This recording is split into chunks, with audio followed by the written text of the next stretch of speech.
मेरा नाम जैनब है और मैं इंडिया से हूँ। मैं रिवर्ट होके 7 साल हो गया है। मैंने कुरान पढ़ा है तो उसके अंदर एक सूरह अल अज़ाब में, शायद मुझे याद नहीं है, लेकिन उसमें लिखा हुआ है जो भी रिश्तेदार में शादी करते हैं वो सिर्फ और सिर्फ हुजूर के लिए है, मोमिन के लिए नहीं है। लेकिन इंडिया में, पाकिस्तान में सभी जगह पे रिलेटिव में शादी होती है, तो ये जायज़ है या नहीं है?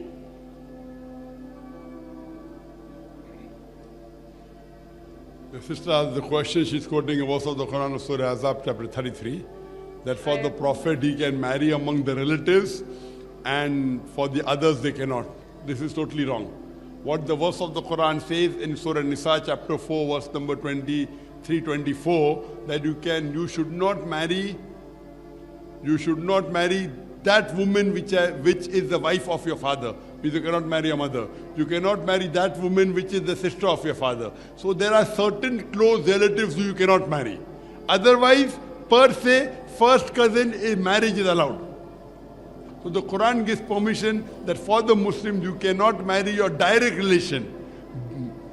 You cannot marry brother, sister, son, mother, daughter, father, and your direct paternal and maternal uncles. There are few restrictions. The other relatives you can marry. This is given in the Quran in Surah Nisa chapter 4 verse number 24. For the Prophet, there is another exception, that from this time now onwards, you cannot exchange any woman from the woman that you have, because the Prophet had more than 4 wives. Once the revelation came that maximum you can give 4 wives, for the Prophet there was an exception. He could keep more than that.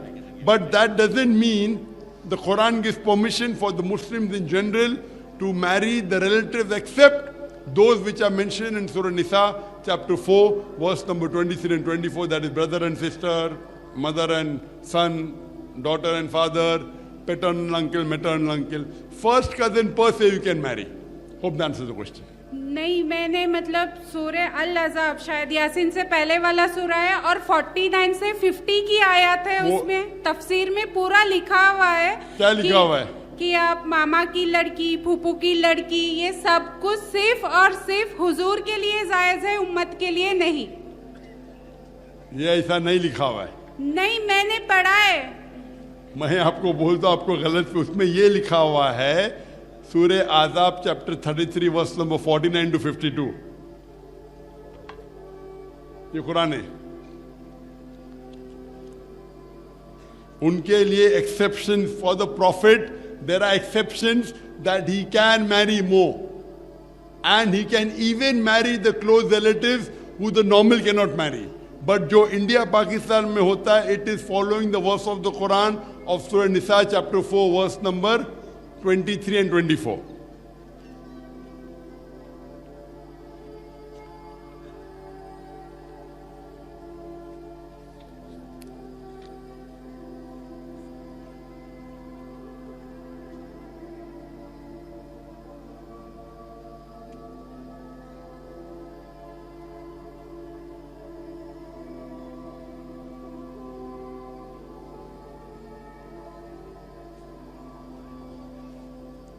शायद वो सूरा 63 वाला नहीं, बराबर सूरा है भाई, मुझे पता है भाई, हार्ड पता है मुझे।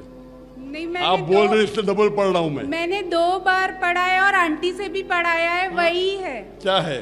मतलब वहाँ पे साफ साफ लिखा हुआ है, आप फूफू की लड़की, खाला की लड़की। अरे आम मुसलमान भी फूफू की लड़की, पापा की लड़की से कर सकती है। मैं रेफरेंस दे रहा हूँ आपको। लेकिन कुरान में लिखा हुआ है कि ये सिर्फ मोहम्मद के लिए, उम्मत के लिए नहीं है। ऐसा कहाँ नहीं लिखा है? ये आपको गलत फहमी हो रही है। मैंने इसलिए बहुत सारे लोगों से पूछा और आंटी से भी पढ़वाया, उनके इसमें भी ऐसे ही लिखा हुआ है। आप आंटी से मत पूछिए, कुरान में पढ़िए। मैं कुरान पढ़ के ही पूछी उनसे। कुरान के अंदर वो बिल्कुल जो लिखा, फूफी की लड़की से शादी कर सकते लिखा है, वो आम मुसलमान के लिए भी है। आप जो कि God has given you spoils of one, daughters of your uncle on the father side and daughters of the aunt side. सूरा अल अज़ाब की 49 से 50 वाली आयत पता है मुझे।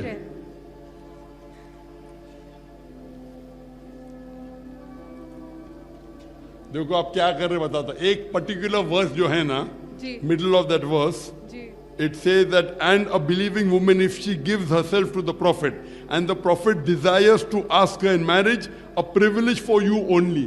मतलब मोहम्मद सल्लल्लाहु अलैहि वसल्लम कौन सी भी औरत से कर सकते हैं, वो पहला verse is common for everyone, ये सिर्फ प्रॉफिट के लिए है, बाकी नहीं. समझे आप ना?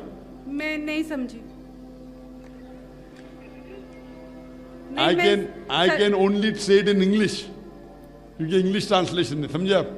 इंग्लिश समझ में आता है आपको? थोड़ा थोड़ा. थोड़ा थोड़ा. तो इसके अंदर ये लिखा हुआ है कि and the daughters of your uncle on the mother's side who migrated with you, and a believing woman, if she gives herself to the prophet, and the prophet desires to ask her in marriage, a privilege for you only, not for the rest of the believers. मतलब एक औरत अगर कहती है कि करना चाहते हैं, या मोहम्मद सल्लल्लाहु अलैहि वसल्लम बोलते हैं मैं औरत से करना चाहता हूं, तो औरत को करना चाहिए. मैं अगर कोई लड़की से पूछा तो उसको मुझे शादी करना जरूरी नहीं है. समझ रहे आप? प्रॉफिट एक अलग दर्जे पे है. अच्छा, तो मतलब वो जिसको चाहते हैं वो ऐसे कर सकते बिल्कुल हैं, उम्मत नहीं कर सकते. उसका मतलब नहीं, जो पहले आयत में भी लिखा हुआ है, क्या वो अपने फूफू की लड़की से कर सकते, वो आम मुसलमान के लिए भी जायज है. सिर्फ ये लास्ट पार्ट खुसूसन मोहम्मद सल्लल्लाहु अलैहि वसल्लम के, समझे आप? जी. वो पहले पार्ट को आप मर्ज कर रहे दूसरे पार्ट से. आप समझ रहे नहीं? हाँ, मतलब एक ही आयत में तो मैं समझ नहीं पाई. एक आयत के बहुत से हिस्से है. पहला हिस्सा में लिखा हुआ है क्या आप अपने अंकल के बेटी से कर सकते, आंटी की बेटी से कर सकते. ये लिखा हुआ है सूरह निसा में भी. वो जवाब मेरा सही है, जवाब बदला नहीं, लेकिन आपकी सहूलत के लिए वापिस से मैंने आपको खुश करने के लिए खोल के पढ़ रहा हूँ. समझे आप? मेरा और एक क्वेश्चन है. एक क्वेश्चन. बहन जी बहुत से लोग खड़े, सब मुसलमान ही है. छोटा सा क्वेश्चन है. क्वेश्चन छोटा रहता है, जवाब लंबा रहता है. बहन जी जरा मैं बाकी लोग से एक राउंड तो पूरा करूं. एक लास्ट क्वेश्चन है बस. अच्छा पूछे. मतलब हिंदू लोग जब मर जाते हैं उनको जलाते हैं, और मोमिन को तो कब्र में अजाब होता है. तो जब मोमिन को गाड़ देते हैं तो उनकी आत्मा उनके अंदर जाती है, उनका अजाब स्टार्ट हो जाता है. तो हिंदू की तो बॉडी नहीं होती, तो उनको अजाब कैसे होता है? भाई साहब, कब्र के अजाब के लिए होने के लिए कब्र में जाना जरूरी नहीं है. अगर कोई डूब के मर जाता है तो उसका अजाब नहीं होगा? नहीं, उसकी बॉडी को दफनाएंगे या जलाएंगे? हिंदू को छोड़ो, अगर एक मुसलमान एक घर में आग में जल जाता है तो उसका अजाब नहीं होगा? नहीं, वही कैसे होगा पूछ रही हूँ. कैसे होगा वो मरने के बाद मालूम पड़ेगा. अभी अल्लाह ताला को जैसा देने का अजाब देंगे, आप सब अजाब है. अभी कैसे होगा वो अल्लाह जाने, मैं थोड़ी अल्लाह हूं. और क्यों इतनी फिक्र करने का है? हम जब सही रास्ते पे रहेंगे तो आज़ाब ही नहीं होगा ना. आपको ज्यादा फिक्र है कैसा आज़ाब होगा?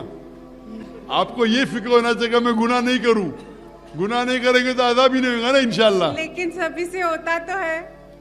इसीलिए तो अल्लाह से इस्तिगफार करो. अल्लाह से इस्तिगफार करो क्या अल्लाह ताला हमारे गुनाह को माफ करे. इंशाल्लाह अल्लाह माफ करेगा इंशाल्लाह.